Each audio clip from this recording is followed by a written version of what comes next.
maana ni Descos moo daal di engagé si boobu de li nga xam ne que moo di justement poursuite exactement peut-être comme daal di ko indil ay preuves yi Descos tax yaa gën a taxaw si ay kër di laajte di def arrêt Descos tey jii moom jël na lépp xëpp ko état bu Sénégal exactement. waaw mais parce que xam nga Madiambal il est très intelligent. doxul nag. loo ko mën a waxal il réfléchit très bien. mi ngi xalaat à tout waaw parce moment li war a mën a xew. que Madiambal xam na ni dara dina xewi. à tout moment. xam nga keroog am na lu mu fi wëkkati woon xam nga yan kaddu la. ba Alioune Tine génn ni effectivement nañ mooy plainte bi gars yi dugaloon. plainte bi waaw xam nga am na lu mu fi waxoon. ba gars yi ni daañu ko plainte parce que xam nañ tôt ou tard gars yi si kawam nañ jëm. te nag lépp gars yi jëm bi ñuy jëm si kawam aussi dañuy respecté yoon itam. parce que Madiambal a offensé beaucoup de gens dans ce pays.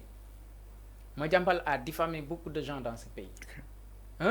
Madiambal véritablement a sali le nom de beaucoup de gens dans ce pays-là. Surtout, oui, oui.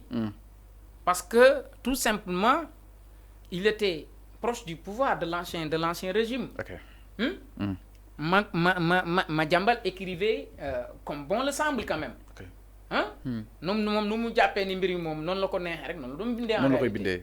maintenant nag xam naa ne nag ci intelligence am ak ay gëstoom ak yooyu xam na ni ñàkkul ni yoon moom ala kulli haal mën naa. alors c'est clair même bu jógewul ci nouvelle autorité yi sax mën na jóge ci un Sénégalais. alors c'est clair exactement leer na par rapport ak li nga xam ne que mu di les précisions alors Serigne ñu daal di jàllaat si leneen sans plus tarder exactement ñu daal di ñëw si li nga xam ne que mu di la dissolution bu assemblée nationale man ni kon nag fu mu toll nii ñu ngi daal di déglu li nga xam ne que mu di le conseil constitutionnel en tout cas dissolution de l'assemblée nationale un enjeu crucial pour le pouvoir de Diomaye la rupture systémique annoncée par la coalition Diomaye président et ses politiques publiques ñi ngi rencontrer exactement ay obstacles yu majeurs face à la dissolution bu li nga xam ne que moo di assemblée nationale ma ni kon jamono ji le camp présidentiel mi ngi menacé benn ko confrontation continue certains voix proposant une dissolution de la législature de 2022 jàpp 2027 ñenn ñi aussi ñi ngi renforcer que ni ñu mën a amal ay élections yu anticipées exactement alors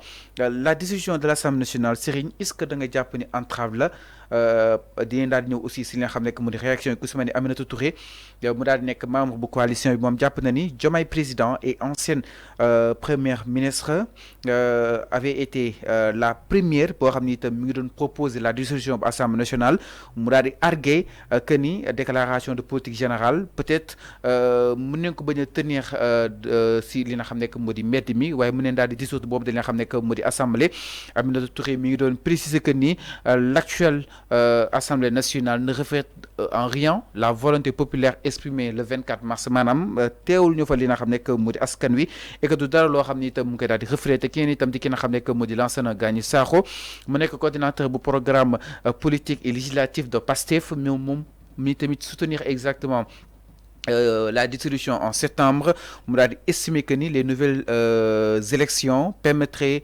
d'avoir une assemblée nationale adaptée à la démocratie post-alternance bu Sénégal ki nga xam ne que moo di Mamadou Lamine Diallo aussi député bu tekki moom itam mi ngi plaider benn dissolution bu assemblée bi mi ngi daal di dénoncer aussi les dysfonctionnements yi nga xam ni itam ñu koy gis en interne mi ngi réclamer aussi benn institution boo xam ni itam dina gën a représenter li nga xam ne que moo di askan wi alors ku si nekk ak sa xalaat exactement autour de la dissolution bu assemblée nationale est-ce que loolu mën a nekk benn obstacle si ki nga xam ne que mu di le président Bassirou Diomaye parce que quoi qu'on puisse dire c'est un enjeu crucial pour le pouvoir de Diomaye. waaw mais xam nga assemblée nationale bi Fallou quoi que l'on puisse dire c'est une assemblée nationale qui ne reflète pas aujourd'hui l'image du Sénégal. Ok. Pourquoi je dis ça? Cette assemblée nationale ne reflète pas l'image du Sénégal. Parce que tout simplement, le Sénégal a été depuis toujours un pays exemplaire. Un grand pays à l'échelle internationale. Un pays véritablement où beaucoup de pays taille d'une référence du Sénégal.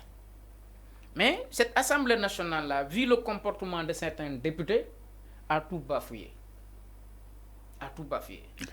Parce que si l'Assemblée nationale, nga gis,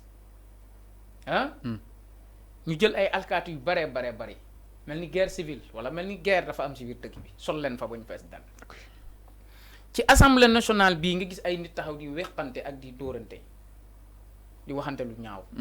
Si assemblée nationale bii nga gisee ay député taxaw bëgg a violer ndayu loi yi muy la constitution sénégalaise mooy par rapport ak report bi pour bëgg prolonger le mandat de l'ancien président Macky Sall. Okay.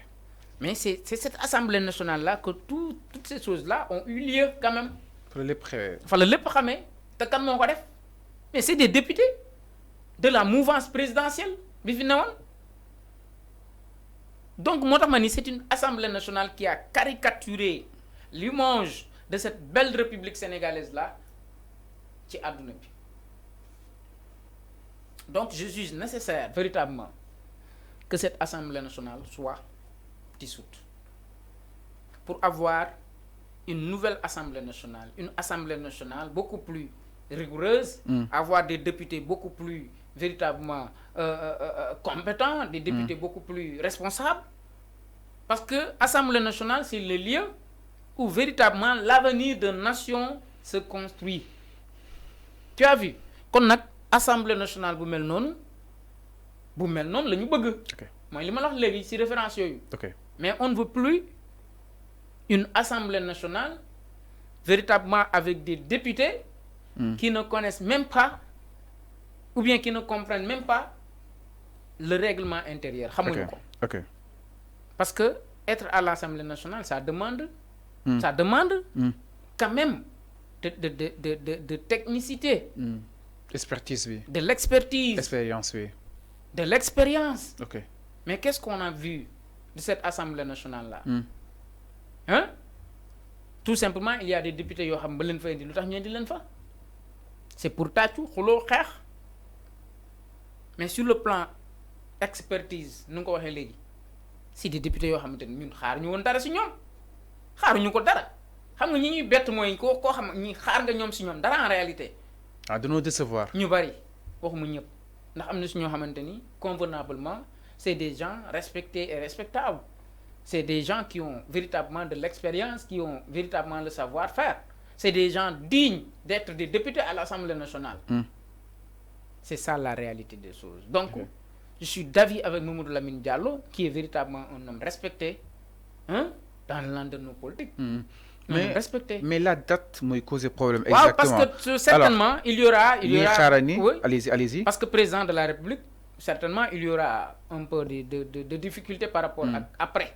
Date B. Parce que si vous dissoudrez, le président aura quelques mois de finances, si je ne me trompe pas. 3 mois, si je ne me trompe pas. Pour avoir élection. Pour avoir élection. Alors que le code électoral aussi a défini véritablement, vous faites que si 3 mois, le code électoral définirait parrainage tout cela etc. Est-ce que date bobu duñ ci am jafé-jafé? Alors par rapport aussi walu bu ni mel ñi daal di xaarani li nga xamné que modi la décision bi nga xamni itam le conseil constitutionnel dina ko daal di joxé lu yàgg du dara inshallah. Alors mais Serigne, est-ce que ñu anticiper li nga xamné que modi élection yi dinañu may ñu respecter exactement la constitution, parce que tout le temps ñu ko doon rappeler ki nga xamné que modi Macky Sall Ndiaga Sylla proposé na mi-novembre te am nañ 3 mois de campagne, entre-temps dépôt des listes, entre-temps aussi campagne bi étant d'autres manam préparatif yi. Est-ce que loolu lépp dinañu war a mën a may ñu respecter concrètement à ce que dit la constitution? La raison pour laquelle le président de la République a saisi le conseil constitutionnel.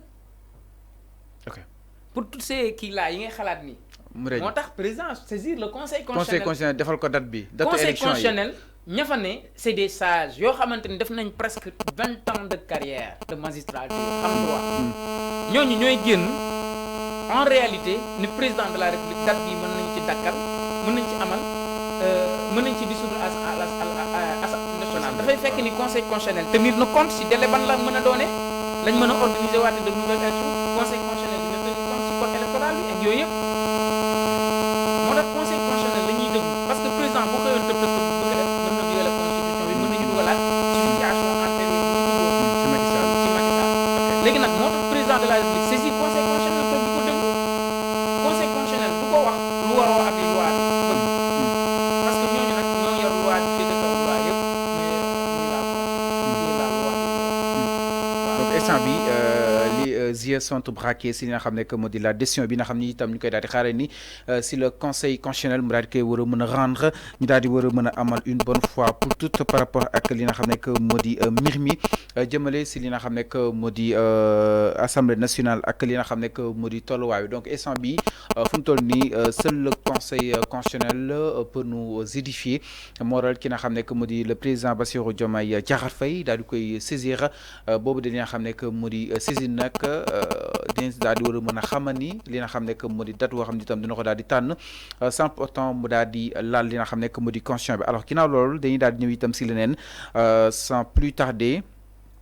ak aussi communiqué bi nga xam ni itam mujj nañ ko daal jot si li nga xam ne que moo di CNRA CNRA nag moo daal def benn communiqué exactement mu nekk conseil national de régulation de l'audiovisuel CNRA mi ngi fàttali les éditeurs distributeurs ak les diffuseurs de services de communication audiovisuelle obligation yi nga xam ni itam nekk na si loi numéro 2017-27 du 13 juillet 2017 portant code de la presse moom ki nga xam ne que moo di Diagnac sukkandiku na exactement si article 94 bu boobu dañ xam ne que moo di loi mu daal di préciser que ni toute activité d'édition de distribution et de diffusion de services audiovisuels quelle que soit la technologie utilisée il faut nga am benn autorisation jógee si li nga xam ne que moo di ministre chargé de la communication après avis conforme de l'organe de régulation loolu la ki nga xam ne que moo di Babacar Diagne bu CNRA daal di xamle si benn délai bi nga xam ni itam jox na ko boobu dañ nga xam ne que moo di publication boobu di communiqué toll na si li nga xam ne que moo di 30 jours maanaam Babacar Diagne jox na 30 jours li nga xam ne que moo di télé yi ak ñi édité